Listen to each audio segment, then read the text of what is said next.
Total, Auchan, des intérêts français ont été pris pour cible ces derniers jours au Sénégal. Comme une dizaine d'autres, ce supermarché de Dakar a été complètement pillé. Ce qui s'est passé en ce moment-là, c'est alarmant, quoi. Parce que c'est nous les Sénégalais qui travaillent ici. Ce n'est pas les Français. D'accord, les Français sont là, ils sont venus, ils sont investis, mais ce qui se passe ici, c'est une catastrophe. Ces violences contre des enseignes françaises se sont produites lors d'émeutes qui ont éclaté mercredi dernier après l'arrestation de l'opposant Ousmane Sonko. Ce candidat anti-système fustige une économie sénégalaise dominée par des intérêts étrangers et prône le patriotisme économique. Au Sénégal, depuis quelques années, on nous parle de taux de croissance qui dépasse 6%, mais la pauvreté n'a pas pour autant reculé. Là, il n'y a pas de création d'emplois parce qu'effectivement, cette croissance est extravertie et sort du pays. Ce discours contre une sorte de recolonisation économique fait écho à des manifestations anti-françaises ailleurs en Afrique, notamment en Côte d'Ivoire, depuis 2004. Au Mali, c'est la présence de la force anti-djihadiste Barkhane au Sahel qui cristallise les passions. Les militaires français doivent dégager de ces terres. Ce rejet de l'ancienne puissance coloniale, la Russie et la Chine comptent bien en tirer profit. Leur influence politique et économique grandit en Afrique. Alors la France risque-t-elle d'être évincée du continent? Exerce-t-elle une tutelle sur ses anciennes colonies? 61 ans après les indépendances, la France est-elle encore responsable des problèmes de l'Afrique? On va voir ce qu'en pensent nos trois invités. Jean-Claude Félix Chikaya, bonsoir. Vous êtes chercheur, spécialiste de l'Afrique à l'Institut de prospective et de sécurité en Europe. Et vous considérez que la France a tellement fait et défait de gouvernements en Afrique que l'on voit parfois la main de Paris, même là où elle n'est pas. À côté de vous, Jean-Christophe Rufin, bonsoir. Vous êtes écrivain et je précise que vous étiez ambassadeur de France au Sénégal de 2007 à 2010. C'est bien? Exactement. C'est bien ça. Jean-Christophe Rufin, selon vous, quand la France s'éloigne de l'Afrique, on lui reproche de l'abandonner. Et quand elle y est trop présente, on fustige des relents de colonialisme. La réalité est bien plus ambiguë et complexe. Et à côté de vous, Maria Malagardis, bonsoir. Vous êtes grand reporter au quotidien Libération, spécialiste de l'Afrique. Et selon vous, il n'est pas forcément blâmable pour un pays comme la France de pousser ses entreprises en Afrique subsaharienne ou ailleurs. Mais on bute assez vite sur la question complexe de la corruption. Et nous démarrons ce débat avec une des questions de nos internautes, Nadia. Oui, c'est une question de téléspectatrice que je vous lis à tous les trois. Aujourd'hui, la politique de la France en Afrique est-elle essentiellement dictée par la question migratoire, Jean-Christophe Rufin? Est-ce que la France a effectivement cette idée-là en tête de vouloir dissuader la jeunesse africaine, une partie de la jeunesse africaine, de rejoindre le continent européen et en particulier donc la France? C'est certainement un des points clés parce que malheureusement, je dirais, le poids économique de l'Afrique aujourd'hui, dans le paysage d'un pays comme la France, n'est plus prédominant. C'est quelque chose de peut-être on peut le regretter, peut-être on peut s'en féliciter, mais enfin nos échanges sont quand même. Alors il y a évidemment la question du pétrole qui est à mettre à part, mais enfin sur le reste, non. Mais en revanche, la question migratoire est centrale. Elle l'est aussi pour l'Espagne, par exemple, qui est le premier pays d'ailleurs à avoir mis en place des politiques extrêmement sophistiquées de maintien de fermeture des frontières? Alors, fermeture des frontières, mais c'était plus intelligent que ça. Ils ont utilisé Frontex, c'est l'agence européenne, pour en dissuader. C'est au moment de la crise des pirogues. Vous savez, quand les pirogues partaient aux Canaries, ça existe toujours, mais c'est certainement un des points clés, oui, bien sûr. Le chiffre du jour, Claude. Nous vient du passé, 14 comme le nombre de pays d'Afrique subsaharienne qui ont été autrefois des colonies françaises. On a vu ce qui s'est passé au Sénégal, entendu des cris de France dégage qui venaient du Mali. Maria Malagardis, est-ce que c'est cela, ce qu'on pense de nous dans nos anciennes colonies, France dégage?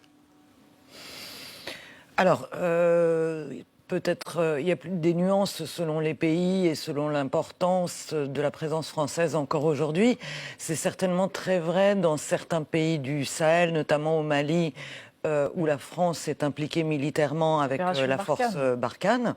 Donc là, oui, il y a une relation assez complexe et peut-être un certain rejet qui est dû à la fois à un héritage assez complexe et aussi au fait que cette opération militaire ne semble pas donner les résultats escomptés. Et qu'elle s'éternise surtout. Et qu'elle s'éternise et que le danger s'accroît. Donc, effectivement, pour les gens sur place, c'est à la fois, la porte ouverte à tous les fantasmes, mais aussi à des questions qui sont réelles et lucides. Et puis, il y a des pays où on est quand même encore aujourd'hui perçu parfois assez à raison comme le soutien primordial de régimes illégitimes.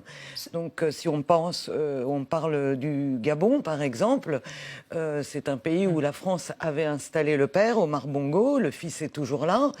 Il y a une coopération, des accords de développement, de l'argent qui est qui continue à être versé au Gabon, et pourtant tout le monde sait que c'est une mascarade de pouvoir, que c'est quelqu'un qui s'est maintenu avec des élections truquées, et donc oui, il y a des raisons parfois tout à fait légitimes. Est-ce que c'est compréhensible ce qui se passe au Sénégal, pays a priori francophile, où il y a un fort ressentiment anti-français, on l'a vu lors des émeutes ces derniers jours Jean-Claude Félix Tchikaya. Je pense qu'il faut se saisir de deux complexités. La complexité historique, avant même la décolonisation, qui est le fruit. D'ailleurs, je fais une ode à tous ceux qui, en Afrique et ailleurs, étaient donc sous le joug colonial, ont participé à la décolonisation. Il y avait déjà des accords avec la puissance coloniale, qui est devenue une ex-puissance coloniale, et à partir des débuts des années 60, le funeste Foccart qui a... Jacques Foccart. Qui était en charge de la politique africaine, qui était en charge, du général de Gaulle. Voilà, qui était en charge d'étouffer tous les mouvements progressistes et démocratiques, même dans le sang, au péril d'une vie. Donc cela est resté, pas seulement dans l'inconscient historique, il y a des preuves tangibles, et il reste malheureusement encore au pouvoir des personnes qui étaient là au début des années 60. Monsieur Biya, qui est président depuis 37 ans au Cameroun, était déjà en 1962. Il était en 1962 ministre. Mais pour le Sénégal, oui, il faut quand même voir aussi l'histoire. Même si M. Senghor est un extraordinaire écrivain que j'ai bien connu aussi sur le plan personnel. Premier président du Sénégal et condisciple du futur président du Certes, mais il a imposé, à l'instar de Fouet-de-Boigny, aussi le parti unique. Donc les oppositions n'ont pas toujours été permises dans la vie politique. Pardonnez-moi. Quand on je demande pardon. Oui, quand un homme politique menacé par le pouvoir, donc Monsieur Sonko, et ses partisans s'en prennent à la France, et quand on brûle des supermarchés de marque française, est-ce que c'est au nom de l'histoire ou au nom d'une réalité quotidienne aujourd'hui? J'insiste, c'est pas la France, le français lambda qui est mis en cause. C'est bien une politique à l'égard de l'Afrique. Quand, sur le perron de l'Élysée, des Africains voient des congratulations, des étreintes, avec des personnes qui conjuguent et additionnent des mandats, qui ont des bilans effroyables, avec des tonnes de morts, mais des milliers de morts, plus qu'un blocage et des inégalités extraordinaires, où ils vont dire, d'une main, on a un pays extrait de manière extraordinairement riche, et d'une autre, ils font la queue dans un sommet où, malheureusement, il n'y a pas toujours des décisions qui sont le sommet en termes de traduction dans le quotidien des Africains. Donc, ça humilie et ça choque. Et ça ne choque pas que des Africains, ça choque aussi le français lambda. Comment se fait-il qu'on dise que la France-Afrique c'est terminé et on étreint des dictateurs et des personnes qui additionnent, qui changent des constitutions et qui additionnent des mandats? Votre sentiment, Jean-Claude Ruffin? La France-Afrique c'est terminé? Alors, non, c'est pas terminé, mais ça a changé de polarité. De nature. Un petit peu.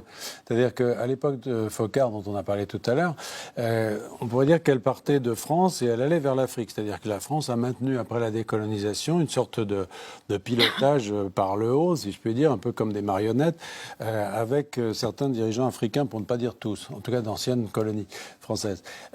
Aujourd'hui, on a coupé un certain nombre de ces fils, ça c'est indiscutable, mais il y a une demande qui vient parfois de ces chefs d'État africains qui veulent se maintenir au pouvoir justement en essayant de garder un lien avec la France et qui se font légitimer comme ça. Parce que pour avoir une photo comme celle qui passait derrière vous tout à l'heure avec le président Macky Sall, le président Macron, je ne dis pas que c'est le cas là, mais certains sont prêts à payer très cher des intermédiaires, parce que c'est pas le premier souci du président Macron de recevoir, ni ce président-là, ni un autre. Mais quand il se sent menacé, eh bien évidemment, il a envie de se faire relégitimer par la France. Alors, de deux choses l'une, ou vous résistez à ça, ce que j'ai essayé de faire modestement quand j'étais en poste dans ce pays, ce que j'ai payé d'une certaine manière de mon poste d'ailleurs. C'est-à-dire qu'en disant, il ne faut pas, notre rôle n'est pas justement, il y avait des élections qui se profilaient, notre rôle n'est pas de fausser ce jeu. Mais si vous ne faites pas ça, et si vous prenez parti, ce qui est le cas d'une certaine façon, et c'est ce que disait M. Félix Tsikaria, c'est que si vous prenez parti, là, évidemment, l'opposant, lui, va instrumentaliser le sentiment anti-français en disant les Français soutiennent le pouvoir, donc nous, on va... Et c'est ce qui est le cas avec l'opposant. C'est ce qui est arrivé. Oui. Voilà. Juste un mot pour dire, vous avez commencé en disant le Sénégal, pays francophile. Méfions-nous de ça. C'est un pays. Beaucoup de Français font l'erreur quand ils arrivent au Sénégal et dans beaucoup d'anciennes colonies d'ailleurs, se dire ils parlent français, francophone donc francophile, francophone, francophile, on est chez nous. Vous voyez, il y a un héritage commun, notamment la langue. En partie, parce qu'au Sénégal, il y a d'autres langues que le français. Le français est une des langues officielles, mais pas la seule, bien sûr. Et le Wolof est celui qui est parlé quand même un peu partout dans la rue. Mais cette francophilie, il faut en démontrer, il faut la gagner, si je puis dire. Elle ne va pas de soi, parce que ce sont des anciennes colonies, ils nous aiment bien. C'est plus compliqué que ça.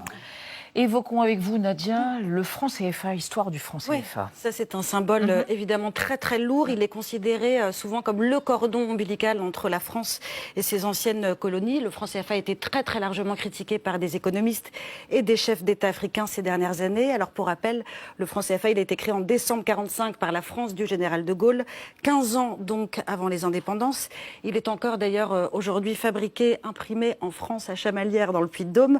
J'ajoute que sa valeur est arrimée à celle de l'euro. C'est donc une monnaie commune à 14 pays africains. Ils sont répartis sur 2 zones, 6 en Afrique centrale et 8 en Afrique de l'Ouest. Donc 2 unions monétaires qui sont bien distinctes. Et la réforme qui a été annoncée concerne donc cette dernière zone qu'on voit ici sur la carte. C'était le 21 décembre 2019 à Abidjan. Emmanuel Macron et son homologue ivoirien Alassane Ouattara avaient créé la surprise en déclarant très très solennellement la fin du franc CFA et son remplacement par l'éco. Le président français avait concédé que le franc CFA était, je cite, perçu comme un vestige de la France-Afrique, notamment par la jeunesse. Depuis cette réforme, elle patine. L'accord a été ratifié il y a quelques mois à peine, c'était à la fin du mois de décembre. Mariama Lagardis, est-ce que ça va changer quelque chose au fond d'adopter cette réforme? Est-ce qu'en changeant un symbole, on change également un système, ou est-ce que c'est plus compliqué que ça en fonction des pays notamment? Waouh, vous me posez une question vraiment d'économiste. Je dirais que ce qui est sûr, c'est que d'abord, on va voir si cette réforme elle a lieu. Pour l'instant, on en est... Ça met du temps. Oui, ça met du temps, c'est tout le temps reporté. Ce qui est sûr, c'est que le CFA est peut-être un symbole beaucoup plus évident et beaucoup plus marqué de la France-Afrique que ne le sont les magasins Auchan, qui ont peut-être été attaqués simplement parce qu'ils étaient les temples de la consommation et les symboles d'une mondialisation dont la jeunesse sénégalaise est frustrée, plus que comme des magasins représentant la France. Donc il y a une demande d'un certain nombre d'intellectuels, notamment, sur une réforme qui permettrait de briser ce lien-là. Je ne vais pas rentrer dans tous les détails de ce que ça pourrait permettre de gérer sur la réserve avec le trésor, etc. Oui, et puis de gérer, de toute façon, gérer sa propre monnaie a toujours été un signe d'indépendance. De souveraineté. De souveraineté. Donc oui, c'est certainement légitime. Encore une fois, on verra si elle a lieu. Mais tout, même les annonces de rupture, là où c'est très pervers, sont aussi dans des symboles à prendre qui peuvent être aussi assez étranges. C'est d'ailleurs le fait que Emmanuel Macron l'ait annoncé avec Alassane Ouattara. Qui est économiste, d'ailleurs, qui est économiste. Oui, mais il n'y avait pas de raison de l'annoncer spécifiquement avec lui. Ça a été perçu à un moment où il était très contesté comme aussi une forme de soutien.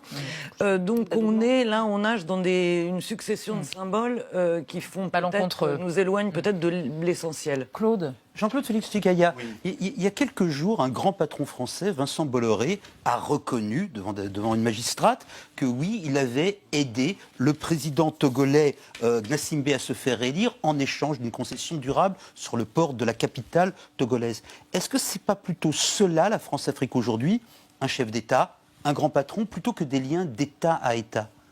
Bien sûr, mais il y a les deux, il y a une imbrication. C'est vrai il y a bien sûr parfois le racisme n'a pas l'âge de personne. Il y a malheureusement des personnes en Afrique qui dérivent peut-être avec l'exaspération sur un racisme à l'égard de la France, mais il n'y a pas de chasse aux Français encore sur le continent africain. Monsieur Bolloré, qu'est-ce qu'il dit ? Et d'autres grands patrons français peuvent le dire aussi. Ils ont financé, malheureusement, des campagnes électorales qui ont volé et confisqué la voie démocratique. Et les Africains le savent. Donc, mais si j'ose dire, l'État français ou les citoyens français n'y sont pour rien. C'est plutôt un problème d'élite politique, en l'occurrence togolaise, qui sont, on va dire, perméables à des intérêts privés. Sauf ce qui est perçu, c'est que quand M. Macky Sall ou d'autres viennent, le président sénégalais, ou d'autres viennent avant un troisième mandat ou autre, sur le perron de l'Élysée, comme un adoubement, et même certaines oppositions, c'est vu en direct sur les smartphones, sur tous les canaux de communication, comme un adoubement, comme un soutien de la France.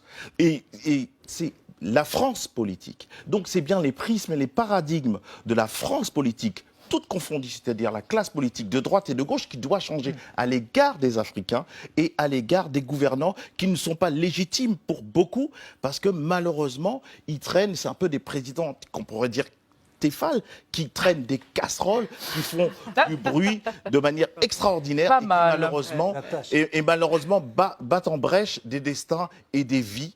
Et il faut bien se dire, par exemple pour le Sénégal, 55% des Sénégalais ont moins de 20 ans. Et protestent pour beaucoup. Alors justement, on reste à propos de ces présidents Tefal, comme vous dites. Thibault Nolte va s'intéresser à travers le rayon X à Macky Sall, président du Sénégal, qui brigue, alors que c'est anticonstitutionnel, un troisième mandat. Voici le rayon X. Bonjour docteur, j'ai mal ici et là. Une petite déprime passagère, c'est tout. Évidemment, je fais du sport. Mon cher Macky Sall, j'ai vos radios sous les yeux, c'est cornélien. Vous êtes président du Sénégal, élu en 2012, réélu en 2019, mais aux prises avec une grondante révolte populaire, aux accents anticolonialistes qui ciblent notamment les intérêts français. Vos accointances avec Paris ne sont pas secrètes. Étudiant, vous avez fréquenté l'Institut français du pétrole. Aujourd'hui, vous signez des contrats tricolores à tire-larigot, réseau, train, autoroute, supermarché. Et on vous taxe de préfet de Macron. C'est une coopération dynamique, fructueuse, positive, décomplexée, bâtie sur des relations anciennes, mais qui regardent vers l'avenir. Un avenir radieux. Vous êtes d'ailleurs le premier président africain en exercice à avoir été invité d'honneur du MEDEF. Vous, le gars de la campagne, fils d'un manœuvre et d'une marchande de cacahuètes, qui avait fricoté avec les maoïstes, milité au PS, admiré Mao, désormais à tuer à toi avec l'hyper-patron Geoffroy Roux de Bézieux. Fantastique. Il m'a offert un vieux pins 1 million d'emplois. Il m'a dit « Macky, ça porte bonheur ». Vous étiez introverti, quasi taiseux. Macky, c'est sujet-verbe-complément, rarement sujet-verbe-compliment, se moquait-on.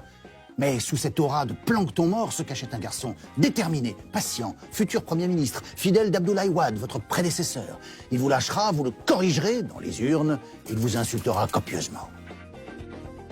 Mais vous êtes maintenant un poids lourd, avec 4x4, grosse villa et ambition pour un troisième mandat. Bien sûr, qui d'autre pourrait être invité d'honneur du MEDEF ? Mais un député anti-système, patriote, militant contre l'implantation française au Sénégal et rival pour la présidentielle de 2024, vous soupçonne de vouloir l'embastiller à l'irrégulière. Le président n'y est pour rien ? C'est clair. Je crois que j'ai suffisamment de choses à faire que de comploter pour des choses aussi basses. Mon cher Macky, parmi les choses à faire, il y a choisir son animal préféré. Coq ou lion. Merci Thibault Nolte. Dernière question, Claude. Pour vous, Jean-Christophe Rufin, le diplomate, au-delà du rejet de la France d'une partie de l'opinion, il y a une menace de concurrents très précis, la Turquie, la Russie, la Chine. Est-ce qu'à terme, la présence française en Afrique est encore viable face à de tels concurrents ? Ce n'est pas une menace, il ne faut pas le voir comme tel. Moi, je expliquais toujours aux entreprises françaises qu'on n'était pas en terrain conquis et que si on voulait garder la première place, on le pouvait à condition d'être les meilleurs. C'est-à-dire qu'on a eu longtemps l'habitude d'être les seuls. Bon, maintenant, il y en a d'autres.